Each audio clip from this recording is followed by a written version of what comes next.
Если ты хотел учиться, мы каждый выходный можно пойти мне родители деревни, там хочешь покушаем, у меня мама что тебе дает.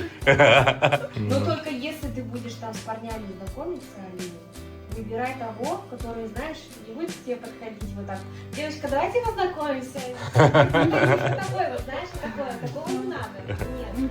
正和俄罗斯二哥家大女儿讨论留学，小大厦传授他交友秘诀是一种什么样的体验呢？事情是这么回事儿，一晃距离上次和大侄女聊过她的留学计划已经过去几个月了。听小大厦说，现在大侄女更加坚定的来中国学习的梦想了。除了努力学习外，业余时间都开始兼职了。OK， 兄弟们，一会儿我们去接二哥家大女儿阿丽呢。上两天大厦跟我说的阿丽呢，就是上两天那个找了一份工作。我说这还在上学呢，找什么工作啊？然后大家说的找一份小时工，就是当服务员小时工，就是他们也知道，就是二哥二嫂就是挣钱也不容易，感觉自己也大了，自己出去就是替父母分担一点那个负担，真挺棒的。然后这不马上那个周末了嘛，我和我媳妇去接阿丽呢，然后带她到家里面改善一下伙食。走吧，出发。走吧，出发。其实，在俄罗斯，像阿丽娜这个年纪的孩子，基本上每天就想着怎么玩，怎么开心，很少有像阿丽娜这样还在上小就想着去帮家里减轻负担的，真的是非常懂事的孩子。阿丽娜来了。Привет, привет, привет. Привет. Привет. Как дела? Хорошо. Это вау, это что такое? Ну, в общем, я устроилась на работу, почасовую оплату, баристой в офисе там. Офигеть! Да, и я решила вам такой небольшой подарок сделать, потому что вы столько всего для меня сделали, и вот захотелось как-то отблагодарить. Полный пакет фруктов, Миша. Спасибо, Алина. Алиночка, зайка моя. О, спасибо большое. Голодная? Ну да. Сейчас поедем суши купим. OK， 到家了。Ух ты, вот помою, которую Алина подарила. 要说大侄女最近的努力，真是让我和小大厦刮目相看。为了将来去中国留学，自己打工赚钱，今天过来还特意用自己挣的钱给我们买了礼物。小妮子给我们带的水果真的太用心了。因为我们接阿丽娜回来的时候已经不早了，所以今天就简单的买了点东西吃，等明天再带她出去吃大餐。而我俩也询问了一下阿丽娜在学校的近况。就я хотела тебя спрашивать, как работает? Не нормально же? Ну да, нормально. Вот получается, после учебы, ну я до 5 учусь, иду вот в кофейню работать, там всякие разные кофе завариваю. Ну, сначала училась, а сейчас уже вот работаю. Что, тяжело, нет? Ну, в целом, так, нормально, но надо стараться. Ну, просто вот у меня же мама платит за учебу, ну я вот решила помочь родителям тоже пойти работать, как-то оплачивать хоть там, не знаю, на покушать, на учебу, вот. Ну, что хватает, да? Ну да. Ну. Молодец. После учебы, ты думаешь, нормально, спокойно пойти на Китай? Ну, вообще, да, хотелось бы в Китай. Ну, либо вот по обмену тоже, чтобы в Китае. Ну, по обмену для вас сложно или нет? Или как можно? Ты спрашивал? Ну, да, вот летом этим уже как-то появится направление, что, ну, моя группа как-то сможет по обмену. Ну, это пока неизвестно, но я надеюсь просто. Тебе надо что, экзамен подавать или что? Ну, да, у нас будет китайский в следующем году, и надо, чтобы как бы его там знали, и весь диплом был тоже хорошие оценки. Ну, тебе сейчас как, хорошая цена? Ну да, почти Нормально. самый лучший, да. О, молодец. Да, Следующего года уже учится китайский язык. Да. Вот так, если обмен, но когда тебе скажут, что тебе попалось обмен, как можно? Наверное, вот в конце следующего года, вот так, мне кажется. Там заявку надо подавать. И, скорее всего, на гранты там всякие, типа того. Один клуб сколько человек можно когда обмен? Там, Пойти. по-моему, по 10-15 человек вот так выбираются. вас сколько вообще? Сколько? Вообще нас почти 30 вот так. А, ну половина можно, да? Мгм. Ну типа 50% можно Армену Да, пойти. ну если захочет еще. Просто те, кто хотят, они поедут. Армена это платно или бесплатно? Ладно. А сколько ты спрашивала, которые 1 год, либо, ну как, заплатите? Там тоже в районе типа 120 тысяч, может, около того. Когда мы по обмену, нам уже все дают, как бы и общежитие, и вот место учебы, вот это все. А, 1 год 120 тысяч, да? Ну, нормально, не сильно много. Не, Так что шансы есть, Да. что ты уедешь, потому что если другие отказываются, то точно возьмут его. так, вот, видите, 50%, может, больше 50% Тем может, более, Алина поедем. отличница. Ну да, еще как цену они. Так что ты прям цепляйся железной хваткой. Да. Нет, ты вообще, если что, подумала, какой город я хочешь пойти? А они куда их отправляют на Владимир? Харбин, север или юг? Не знаешь? Так, там, по-моему, вот Харбин, Хайхэ, по-моему, так называют. Хайхэ? По-моему, да. А Хэйхэ, что ли? Ну Вообще да. отряд спокойствия. Да, вообще, ну. Мгм. Через речку. Ну, у меня родители 3 часа ехать. 4 часа. Да.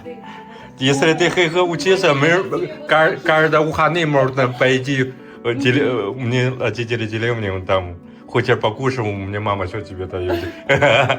Не, серьезно. Да, в Хайхэ приехала, ты как будто из России не уезжала. Там одни Да, там все на русском написано, что... все по-русски и все. Да, если хочешь по-китайски язык хорошо знаешь, лучше, что, ну, в большом городе, что писать ничего. Ну а, да, так мне и- тоже так кажется. А нам вон уже китаянка сидит. Но только если ты будешь там с парнями знакомиться, Алина, выбирай того, который, знаешь, не будет к тебе подходить вот так. Девочка, давайте познакомимся. Такой вот, знаешь, такого не надо. Нет. Мгм. Надо кто-то другой. Надо сами себе ну, почувствовать, посмотрите, что вот этот парень точно хороший, нормально. А парень, который серьезно, он не будет вот так сразу знакомиться. Он потихонечку. Ладно, ты что, учился, что ли? Они как познакомиться, что ли? Они как и было, как и будешь. Надо учить.兄弟们知道的阿莎为啥要跟阿丽娜这么说吗？因为我当初就是这么搭讪的这小妮子。 А еще, ну, мне интересно, что ты как-то, если поехал когда учиться, и после учиться, ты хочешь где работать, Россия или Китай там работаете потом? Ну, не знаю. Хотела бы типа и там, потому что навсегда в Китае тоже было бы сложно, и тут не Ну. хотелось бы остаться. Нет, тебе самая интересная работа, это какой, ну, страны, там как? Ну, интереснее, конечно, в Китае. Если не было страны, ну, какой интересной работой занимается хочешь? У меня направление туризм, гостеприимство, и вот как вот эти туркомпании, тоже путешествия, вот это все. А, Ну, то, что гидом, это сложно тоже. ну, Вот как администратор там, вот в отелях, что-то такое. ну, родители Алёша, Наташа, вот тебе что сказать? На Китай поедем. Папа сказал, доченька, Ну, да. Они не хотят тебе уезжать или как? Ну, они, конечно, боятся, но раз я хочу, и раз у меня есть вот возможность, то почему бы и нет? А, так и сказала. сердце-то болит, а голова понимает, что есть там лучшие возможности, там больше. А душа не хочет отпускать свою родную кровь. Ну да. Сначала, конечно, родители все переживают. Мгм. Ну. Мама просто вызвала и говорит, Алина, сегодня в комнате не гуляй. Ну, сегодня с кем-то познакомился. Ну, 行了，兄弟们，这就是大侄女最新的留学动态。后续有什么新进展，我也会第一时间告诉大家。今天的视频就到这里，咱们下期见。因为我家这两面都是那个空的嘛，就采光也够。我现在过两天那个乌苏别克大兄弟要回来的话，我让他们勾着房盖都弄成那个铁皮房盖。没错，朋友们，眼瞅着就要到6月份了，想必咱们国内很多地方都已经进入高温状态了。而在遥远的西伯利亚这边，才刚到春暖花开的季节。趁着这几天天气好，我和小妮子也该活动活动筋骨，给家里来个大扫除了。兄弟们，终于是晴天了，我们这块连着下了1个多星期的雨了，雪也都化干净了。我们这，你看我家院里面，哇，天空好蓝啊！终于晴天了，现在外面气温也就18、19度吧。然后给你们看看我家这小花地吧，长了一个婆丁。然后这是去年我们种的那个百合花，但是去年种完了之后，那个都死了。然后今年你看都出来了，小苗啥的都出来了。百合花的生命力是真顽强了。就是去年我不自己弄了一个那个房盖嘛，用那个塑料板上，然后塑料板那个接缝，去年冬天时候下雪，雪太大了，给我压坏了。看看兄弟们，中间有个缝，正常这个缝是一个连接的一个塑料的卡扣，然后冬天的时候下雪下的比较大嘛，然后把那个卡扣给我压掉了，现在中间就出了个缝，就是不美观，然后也不防雨了。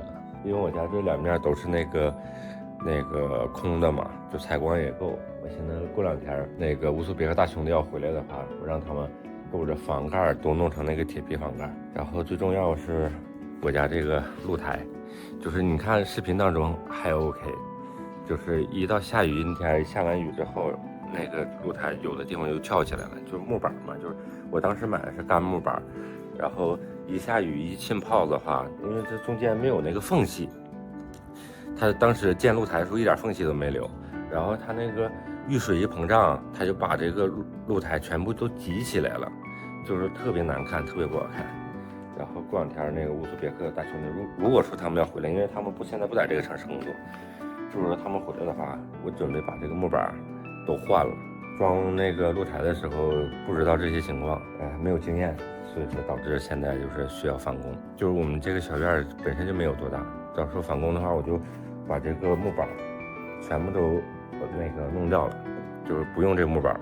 到时候用那种石头的那个，就是那种彩砖的，就是像那种人行道那种地面的，就不用这个木头的，因为木头的养护太费劲了，清理也非常难清理，因为它这个木板的花纹有这个小缝，里面进灰啊、进泥土啊，就是非常不好打理、不好清理。所以说，我就准备到时候如果说有时间的话，大兄弟他们要有时间的话，就给它都换成那种石面的那个地面，那样的话就是冬天不怕下雪，然后夏天不怕下雨，就比较抗造一点。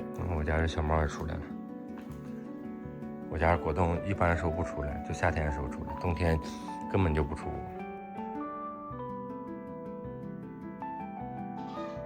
开春了，春暖花开了，然后开始干活。我家南面那个露台就是树荫底下面那个，哎呀，特别脏。其实我们去年已经刷完漆了，刷完漆也不行啊，刷完漆之后，然后脏的都特别厉害。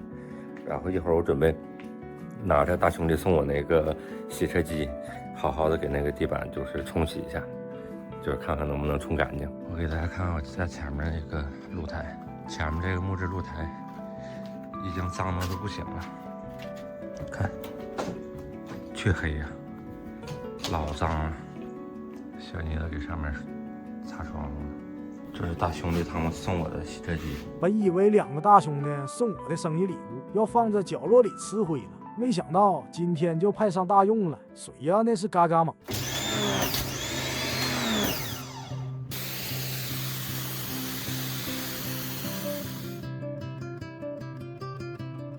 黢黑，然后这是我用洗车机清洗完的地面，是不是有差别？洗车机还是好使的，好用的，一会儿清理完就干净了。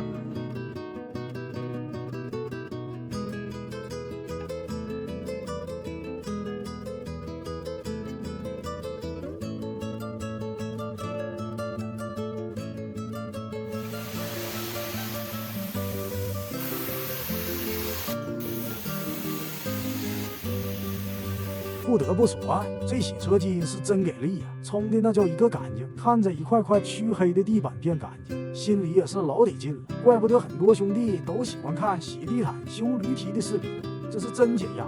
OK， 兄弟们，完活洗完了，这回干净了，板板正正的。刚才真是太埋汰了，我的妈呀，全是灰，全是泥什么的。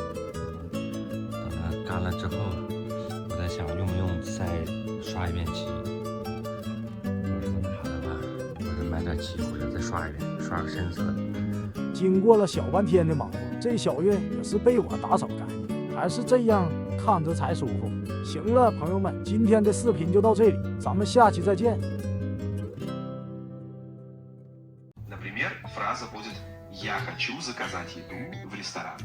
Попробуй перевести это на китайский, и я тебя послушаю. 我想吃饭。 Да, все верно. Отлично получилось. Ты правильно произнесла и свой 这用 AI 教俄罗斯媳妇儿学中文是一种什么样的体验呢？这小妮子，找到宝了。在俄罗斯也有 AI 了，然后这小妮子，说我不教她中文嘛，然后这小妮子找 AI 教她中文，老有意思了。 Скажи на китайском языке «Я хочу выучить много китайских слов».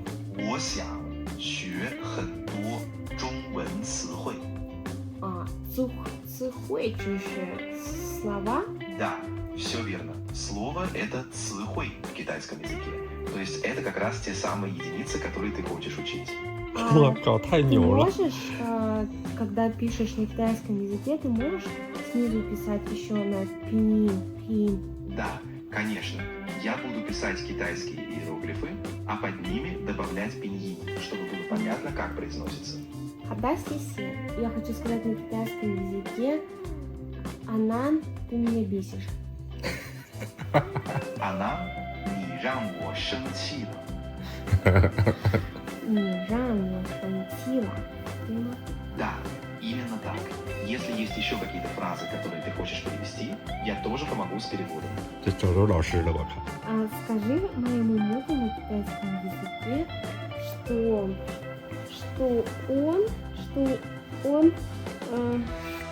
он большая жирная какашка. Извини, но я не могу переводить оскорбления или грубые выражения. Ой. Если тебе нужно передать какую-то эмоцию или объяснить ситуацию мягче, я с радостью помогу выразить это по-другому. Как сказать на китайском, ты меня очень раздражаешь? 你让我非常烦. 你让我非常烦。我靠，兄弟们，就俄罗斯这个 AI，它是那个实时跟你那个说话的。你现在要跟他说中文，他也可以跟你说中文，哇，太牛了！然后现在我媳妇儿就是天天用这 AI 学中文，我靠，就是他那个发音还特别标准，然后他两个还正常能对话。他这个我媳妇儿问一句话，很快这个 AI 就有那个这不是俄罗斯的。 真的不得不感慨，现如今 AI 的强大，为我们的生活和工作上都提供了非常大的帮助。之前我家小妮子因为在俄罗斯这边没有语言环境，自己学起中文来进步很慢，而且经常还需要我在旁边指导。而现在有了 AI，哪怕我不在家，她也能通过和 AI 对话聊天，了解更多的词汇和语句了。 Давай я скажу на китайском, а ты проверишь, правильно я сказала или нет. Отлично. Давай, ты говоришь на китайском, а я буду слушать и говорить, правильно или нет. И помогу с произношением, если что. Окей. 你好，谢谢，对，不是，我，你，他，有，好。 Отлично. Ты сказала все совершенно правильно. Все слова в порядке, произношение четкое, так что отлично получилось. Давай ты предложи слова на русском языке, а я их переведу на китайский. Ты не переводи на китайский, я сама. Отлично. Договорились. Первое слово – друг. Паньё. Хорошо. Следующее слово – семья. Джарен. Следующее слово – работа. Унзу. Отлично, ты справилась. Если хочешь, можем продолжить со следующими словами. Да. Хочу. Следующее слово – вода. Переведи, пожалуйста, на китайский. Шей. Отлично, ты хорошо справляешься. Давай мы теперь сделаем предложение. Например, скажи на китайском «Моя семья любит проводить время вместе». 我的家喜欢一起。 Да, все верно. Отлично получилось. Ты Это создала неправильно. Я знаю, что неправильно. Он всегда будет говорить «да», даже если неправильно. Это проблема. Ну да. Как на китайском языке сказать «моя семья любит проводить время вместе»? 我的家人喜欢一起度过时间。我的家人喜欢一起度过时间。 Ну, последнее неправильно. 喜欢一起度过美好时光。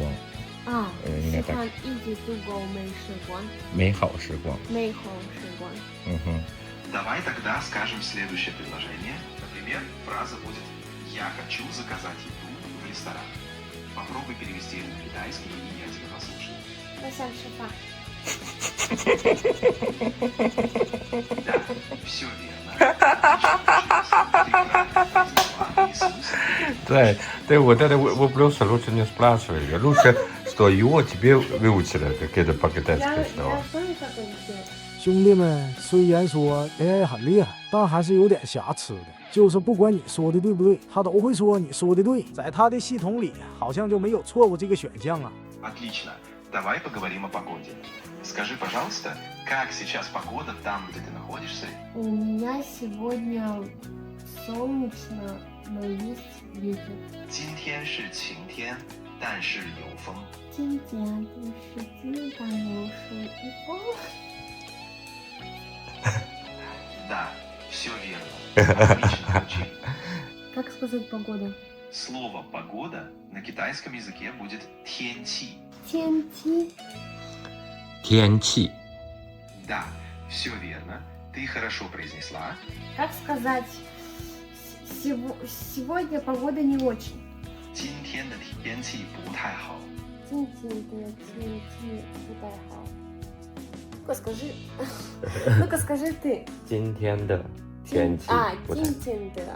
今天的天气不太好。 嗯哼。 我为什么我特别聪明？ 那肯定是呢，兄弟们，就是现在我媳妇儿今天发现新大陆了，我跟你说，就是通过就是 AI， 然后她可以学习中文了，就是以后不用我了。要不每天我媳妇儿说你怎么不教我中文，不教我中文，终于发现新大陆了，我也为她开心。 Она я不说中文。 Когда твои друзья приезжают к нам домой, ты говоришь много по-китайски. Когда твои друзья уезжают домой, ты только на русском со мной говоришь. 我媳妇儿说那个我中国朋友来家里面，我说很多中文，然后那个朋友一走就不说中文了。就是怎么说，现在 AI 真的是太牛了，就是真的是你可以跟他正常对话，是用任何语言跟他对话都能对话。然后我现在还发现个新大陆，还能教我媳妇儿学中文。就虽说吧，有一些小瑕疵，就是有的时候不太对吧，但是基本上80%、90%都是 OK 的。所以说这完全是可以教我媳妇儿说中文的，就比我教的还好。太硬了，太硬了。Ну, как-то они тебе выучили, они все хорошо тебе учили.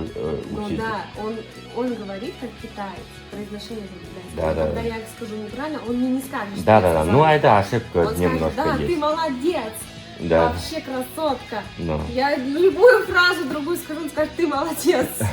Это немножко ошибка есть. Ну, если он сказать, ну, если он тебе учиться, не нормально, все правильно. Бесплатно, не надо никому не платить. Да. 相信小大鲨有了 AI 这个老师，中文水平也会得到很大的进步，说的越来越好。行了，朋友们，今天的视频就到这里，咱们下期再见。要是在国内的话，我感觉就这么一个房盖，估计有一个4000块钱，能下来吧，兄弟们。但是在这面管料就得这在俄罗斯小屋手工搭一个屋顶需要花多少钱呢？没错，兄弟们，这不前几天跟大家吐槽了一下我家后院的塑料屋顶非常不结实吗？冬天下大雪的时候很容易就被压塌。于是趁着这几天没啥事，我就决定给这屋顶彻底换了。这说干就干，昨天我已经去木材厂订购好了需要的木板和彩钢瓦，今天就已经送过来了。 OK， 兄弟们，料已经到了，现在料基本上齐了，然后里面彩钢也到了。这个彩钢瓦是和我那个三大房是一样的，颜色一样，这样的瞅着好看一点。屋里这个扣板都到了，所以说明天晴天的话，然后我就开干了。其实我本来是想找之前给老丈母娘盖房子的乌兹别克3兄弟来帮我盖这个房盖的，他们也很愿意帮助我弄这个房盖，因为和他们已经很熟悉了。就连我大兄弟的2间临终小屋也是他们完成搭建的。但是他们从老家来到俄罗斯后，一直在别的城市工作，现在更是在离我们1000多公里外的城市，工期也还有1-2个月才能结束，所以我干脆就自己动手了。毕竟在俄罗斯这么多年，也学会了不少技能，小房盖还不是轻松拿捏。兄弟们，我这个房盖的料已经都备齐了，就是所有的什么螺丝钉啊、什么木板啊，然后房盖啊，全部都备齐了。然后今天下雨，因为一开始我以为今天就是料到齐了，我就可能弄呢。然后今天下雨的话，我说那就明天再说吧，今天就先算了。然后为什么我要把这房盖换了啊？就这房盖，就是它这个那个上面那个是塑料板，大概2年左右吧，它就会风化了，风化了它就不结实了，它就会漏雨。然后但虽说是采光比较好，但是哎呀，就是隔个2年3年就换一次，我感觉有点太费劲了。所以说我想一次到位，就是整成那种像我这3大房一样的，就是房盖，就一样颜色的房盖。然后料已经买回来了，我说一步到位给它弄好了之后，我就不用总整它了，要不就是刮风下雨呀，然后下大雪的时候都担心它能不能把它压塌了。所以说今年我就想把它，就是现在趁着这段时间有点时间，我就把它弄了。然后这面的材料费还是蛮贵的，我感觉就是一个房盖我花了好像是4万多卢布，然后木板花了1万，然后各种装备啥的，然后螺丝钉乱七八糟的加一起2万卢布，一共大概我这个房盖的花费在8万多卢布左右吧。如果说工费的话，上2天过了一伙人给我报了一个价格，报了9万卢布，就这个这么点小房盖，然后要我9万卢布的工费。我说算了，我说太贵了，我说要是3-4万卢布我还能接受，我就让他弄了。他就给我报了个9万卢布，我说的哎，这个太没有性价比了。我说这个东西，我说到时候叫着我那大兄弟过来帮我弄一下子，我估计有2天也就弄完了，省9万卢布，不香吗，兄弟们？要是在国内的话，我感觉就这么一个房盖，有就是连工带料再加人员啥的，我估计有一个4000块钱能下来吧，兄弟们？我感觉能下来，在国内的话，那一个铁皮房盖，国内铁皮房盖还便宜，然后就是一点木板，然后剩下就是人工了。这个有个3-4千块钱，我感觉4000块钱肯定能打住，但是在这面管料就得8000块钱，然后到时候看看成品吧。因为我感觉没有什么难度，因为它这个主脊房屋的主脊都是平的，它都是现成的，我们就往上铺个木板，然后木板上面铺个那个彩钢瓦，就是铁盖就完事儿了。然后下面的话，我用那个木质那个扣板往上一扣就 OK 了，就是没有什么技术难度。所以说就是活累一点，但是就是反正自己弄嘛，就是最后要建成的话蛮有成就感的。当然我也不可能是孤军奋战一个，